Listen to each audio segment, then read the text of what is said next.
السلام علیکم ورحمۃ اللہ وبرکاتہ۔ بسم اللہ الرحمن الرحیم۔ اسلامیات کلاس 8 باب دوم عبادات کے چیپٹر مکمل ہونے پر آج اس کی ہے مشق۔ تو پیارے بچوں، سب سے پہلے ہم آج کا میسج دیکھتے ہیں کہ آج کا بڑا ہی امپورٹنٹ بڑا اہم میسج ہے، لڑائی نہیں کرنی۔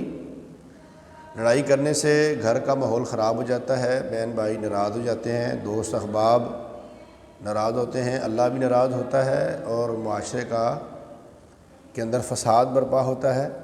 اور اس میں سے ایک بات یہ بھی ہے کہ انسان کی اپنی شخصیت پر بھی بہت اثر پڑتا ہے، لوگ اس کی عزت نہیں کرتے، لہٰذا عزت کروانی ہے تو پھر لڑائی نہیں کرنی۔ تو آج ہم اس کی مشق پڑھتے ہیں، نکالیں صفحہ نمبر 14۔ پہلا سوال ہے کہ اسلام میں حج کو کیا حیثیت حاصل ہے، تفصیل سے بیان کریں۔ پیارے بچوں، یہ سوال آپ کو پہلے لکھوا بھی دیا گیا ہوا ہے کاپیوں پر، اور دوبارہ سے دیکھ سکتے ہیں آپ اس کو صفحہ 13 پر۔ یہ پہلا پیراگراف جو ہے مکمل اس کا آنسر ہے۔ حج کے لغوی معنی ہیں یہاں سے لے کر حج اسلام کا 5واں بنیادی رکن ہے۔ یہ مکمل پیراگراف جو ہے اس کا مکمل جواب ہے۔ دوسرا سوال ہے، سفر حج کے دوران عالم اسلام کے اتحاد کی جو روح نمایاں ہوتی ہے، مثالیں دے کر بیان کریں۔ تو پیارے بچوں، تیسرا پیراگراف اس کا جواب ہے، اپنے دل میں اس نقشے کا تصور تو کیجئے کہ بے شمار قوموں اور ملکوں کے لوگ ہزاروں راستوں سے ہو کر ایک مرکز کی طرف چلے آ رہے ہیں۔ یہاں سے یہ سٹارٹ ہوتا ہے اور یہ تلبیہ کا پڑھنے کے بعد اس کی ٹرانسلیشن نیچے، لبیک اللہم لبیک لا شریک لک لبیک ان الحمد والنعمت لک والملک لا شریک لک۔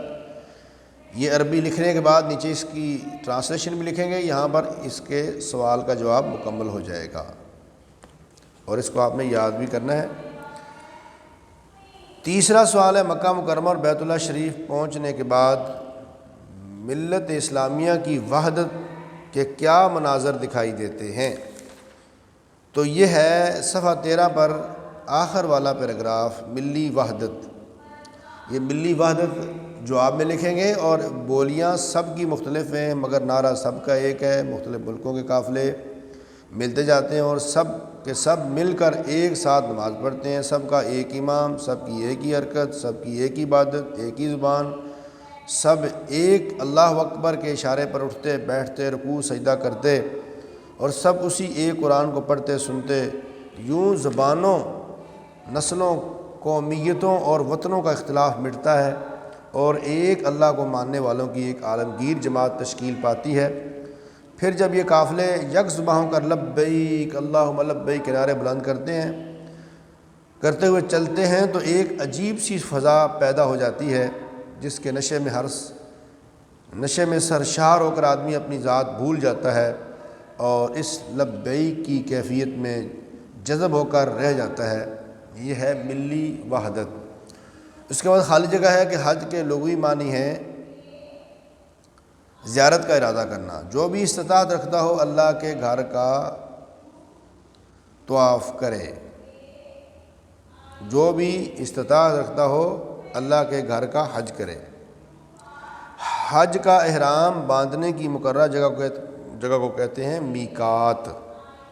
اے اللہ میں حاضر ہوں، بے شک حج گناہوں کو دھو ڈالتا ہے۔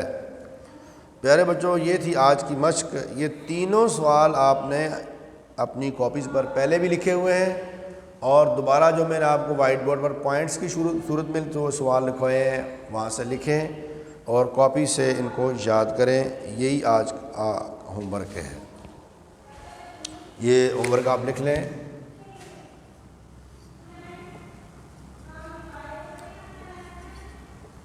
مشق کا سوال نمبر 1، 2 اور 3 لکھیں اور یاد کریں۔